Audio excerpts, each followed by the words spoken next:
Alors, on est rendu à la septième étape, à cette étape numéro 7. Et ce que j'aimerais faire avec vous, euh, j'ai eu quelques questions de clarification et j'ai pensé de prendre un peu de temps pour clarifier. Quelques-uns voulaient se situer davantage avec le cours, donc je vais prendre du temps pour vous situer. Euh, le but du cours de base, le but du cours de base, c'est que il y a une personne, un parrain, qui fait une tâche et cette personne-là, elle recrute un parrainé, une parrainée, et puis elle lui enseigne toutes les étapes. On est en train on est en train d'apprendre comment faire une description de tâche, comment accompagner le parrainé, etc. Donc, le but est de base, OK, c'est d'enseigner à un parrain à parrainer quelqu'un. Donc, cette personne-là est au centre.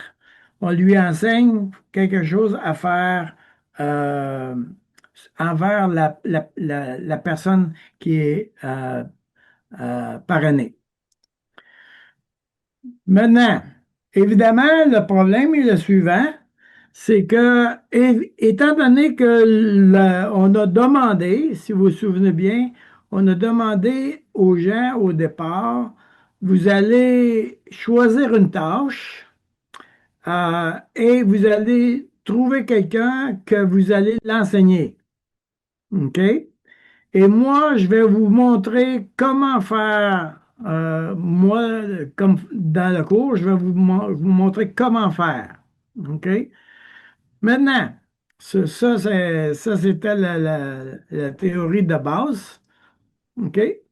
Alors, évidemment, le problème, c'est que moi, je devais à la fois enseigner le parrain et à la fois enseigner le parrainé.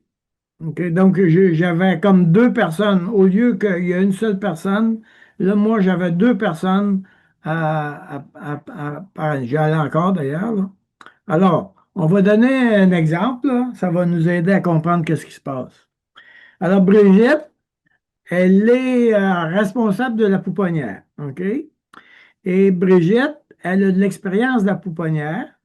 Et Marie-Ève, elle s'est offerte pour prendre la tâche de la responsabilité de la pouponnière. Donc, mais Marie-Ève, elle, c'est la première fois qu'elle est responsable de la pouponnière. Brigitte qui était ça comme ça avant. Donc, le cours est pour apprendre à Brigitte comment on va recruter Marie-Ève, mais aussi comment on va lui montrer le travail à faire. OK? Maintenant, évidemment, Brigitte, elle l'a jamais faite. Donc, moi, il faut que j'enseigne à Brigitte à le faire. Et Brigitte, elle doit l'enseigner à Marie-Ève. Mais étant donné que euh, Brigitte ne l'a jamais fait, alors maintenant, moi, je dois enseigner à Brigitte et enseigner à Marie-Ève comment faire les choses. Voyez-vous? Donc, je suis parrain d'un parrain ou d'une marraine, dans ce cas-ci, et d'une marrainée. On rajoute une autre étape, c'est que là, on a dit à Marie-Ève, Marie-Ève, va falloir que tu recrutes des gens. Parce que toi, maintenant, tu vas tomber responsable et tu vas être responsable des gens que tu vas recruter, des gens bénévoles.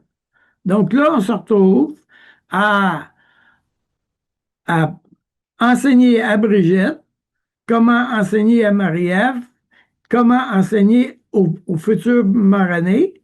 Et étant donné que ni Brigitte ni Marie-Ève l'ont déjà fait, moi, je me retrouve à faire ça à tout le monde. Juste pour comprendre la dynamique, c'est parce que là, c'est sûr que normalement, le cours est simple, hein, parce que c'est juste une personne que je suis posé d'enseigner à une personne seulement, moi, là. OK? Mais parce que c'est la première fois qu'on fait ça tout le monde, Ben là, on se retrouve dans une situation un peu bizarre où je dois faire à plusieurs niveaux. Alors, là, on a une Marc et Karine ici. Ça, c'est l'entretien ménager. Marc et Karine ont dit, nous, on est d'accord pour prendre la responsabilité de l'entretien ménager. OK? Mais eux autres, ils n'ont jamais fait de l'entretien ménager. Puis en plus, on demande à Marc et Karine de trouver des gens pour les aider. Donc, eux autres, Marc et Karine, ont jamais fait le travail. Puis en plus, ils n'ont jamais recruté. Puis en plus, ils n'ont jamais montré à quelqu'un comment faire. Ça fait que ça fait pas mal d'affaires à apprendre, ça, là, en même temps. OK? Donc, moi, alors ça, c'est un exemple. On en prend un autre. Christopher, on lui a demandé de prendre il a accepté de prendre la responsabilité de la conduite de culte. Et là, on a dit à Christopher, OK, on va recruter, puis on a trouvé un candidat, et on a trouvé Jean-François. Bon, Christopher a jamais conduit, il a jamais eu la responsabilité de faire la conduite de culte, puis on a demandé à Jean-François, qui a jamais, bon là j'ai entendu qu'il faisait quelques fois, mais on est encore dans le début. Donc moi je me retrouve à enseigner à Christopher la conduite de culte, comment ça fonctionne, mais aussi là, étant donné que Christopher l'a fait pour la première fois, moi je me retrouve à devoir l'enseigner à Jean-François en plus. Donc, c'est pour ça que je vais prendre un rendez-vous avec Christopher et Jean-François, parce que je veux, moi, leur montrer comment faire dans leur cas où ils sont tous les deux pour la première fois. Dans un autre, alors, on rajoute un autre niveau. Parce que moi, je suis parrain. OK? Alors, je vais être parrain d'un parrain qui fait pour la première fois. La plupart de tout le monde, là, c'est la première fois qu'ils sont parrains. Puis c'est la première fois qu'ils recrutent quelqu'un. Donc, moi, je me retrouve à enseigner à un nouveau parrain et à un nouveau parrainé. Mais Daniel lui-même est parrainé parce que on n'est pas dans le vide. Alors, moi, je suis parrainé par le conseil provisoire. OK? Alors, ce qui se passe, c'est que moi, j'ai une rencontre avec le conseil provisoire. Je leur dis, voici ce qu'on pourra faire. Et eux décident si on fait ça. Et en n'importe quel temps, ils peuvent dire, Daniel, on arrête tout ça là. Nous, on ne va pas plus loin. Alors, moi, je suis soumis au conseil provisoire. OK? Il y a- Ça n'existe pas. Puis là, si je pourrais en rajouter un autre ici, là, c'est l'Église. Donc, ça n'existe pas que quelqu'un qui est tout seul. Normalement, c'est pas ça. Il n'y a personne de tout seul. OK? Voyez-vous, c'est beaucoup plus facile de faire quelque chose quand on imite quelqu'un que quand on l'apprend théoriquement. Alors, quand tu me vois faire, tu dis, ben, c'est bien simple, ça, c'est facile. Ah, c'est de même qu'on fait ça. Bon, ben, c'est pas compliqué. Ben oui, c'est ça. Je sais que c'est ça que j'explique. C'est pas compliqué. Mais si je ne le vois pas faire, ben, là, ça devient c'est toute l'explication on est rendu à la page 78 d'explication. OK? Mais en réalité, si tu me regardes faire, si tu l'as vécu avec moi, là, on était ensemble, quoi, 5 minutes, 8 minutes, 10 minutes maximum. On n'a pas été longtemps ensemble, là. C'est- Comment ça va? Où est-ce qu'on est rendu? Est-ce que tu as des batailles, etc. OK, on continue. C'est tout. OK? Mais l'idée, c'est que on t'a donné une tâche, on surveille que tu n'es pas tout seul et que tu comprends qu'est-ce qui doit être fait et que tu arrives à le faire. Et s'il y a des choses que tu as de la misère à faire, OK, on va regarder qu'est-ce qui est difficile. Là, par exemple, on est en train de faire le cours de conduite de culte, là. et j'ai donné la théorie la semaine passée, puis j'ai écrit à tout le monde, puis j'ai dit, écoutez, là maintenant, il faut en faire une au niveau pratique. Ça veut dire que là, vous avez entendu la théorie, mais moi, je vais vous montrer comment le faire. Donc, on va faire un pas de plus, puis on va le mettre en pratique. OK? Donc, l'idée qui est en arrière, c'est que le parrain de la marraine, quand vous allez être parrain-marraine, le parrain et la marraine vont faire ce que j'essaie de faire avec vous autres, là. OK? Alors, dans votre cahier, vous êtes à la page 57. Avec cette formation, nous tenterons de répondre à la question suivante. Comment accompagner dans la durée, de façon régulière et bienveillante, sans surveiller ni contrôler? Alors là, il y a quelqu'un qui veut... alors, ça va être pas trop long ce soir, là. Alors, c'est quoi le principe? Accompagner fidèlement dans le temps, c'est être présent, sans contrôler, encourager, sans presser et faire confiance à Dieu pour la croissance de l'autre. Euh, euh, j'ai dit, puis je le répète parce que ça, c'est majeur, c'est que moi, comme parrain, je fais pas juste apprendre à faire une tâche. Je fais pas juste apprendre à faire un job, puis après ça, bon, ben, te prends la job, parfait, je suis débarrassé, je suis pas obligé de m'occuper de ça. Non, non, non, ça marche pas comme ça. Euh, je suis parrain non seulement de la tâche, mais de la personne. OK? Donc, tu es important. Tu es important dans ta vie spirituelle est très importante et je suis intéressé dans ton cheminement et ta progression, etc. Jésus, par exemple, il a envoyé les disciples aller évangéliser. Puis, quand ils sont revenus, il les a posé la question, comment ça a été? Et puis là, les disciples étaient super excités. Le diable, on voyait Satan tomber du ciel, mon ami, ça devait être intéressant, là. Mais Jésus va lui poser la question, il va lui poser la question.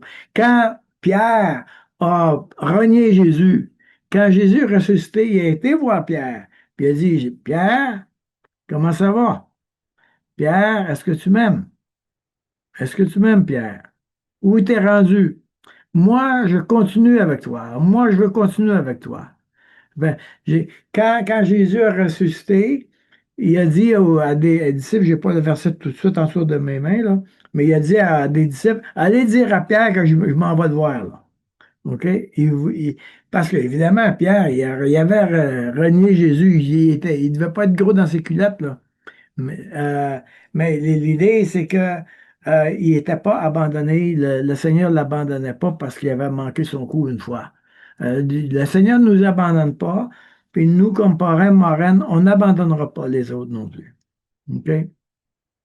Alors, le suivi régulier vise à accompagner avec fidélité et discernement, sans contrôler ni se décourager, en soutenant la persévérance du parrainé tout en laissant à Dieu la place centrale dans la croissance. Donc, euh, le parrain aussi peut se décourager. Le parrainé peut se décourager, mais le parrain aussi peut se décourager. Ça arrive. Donc, le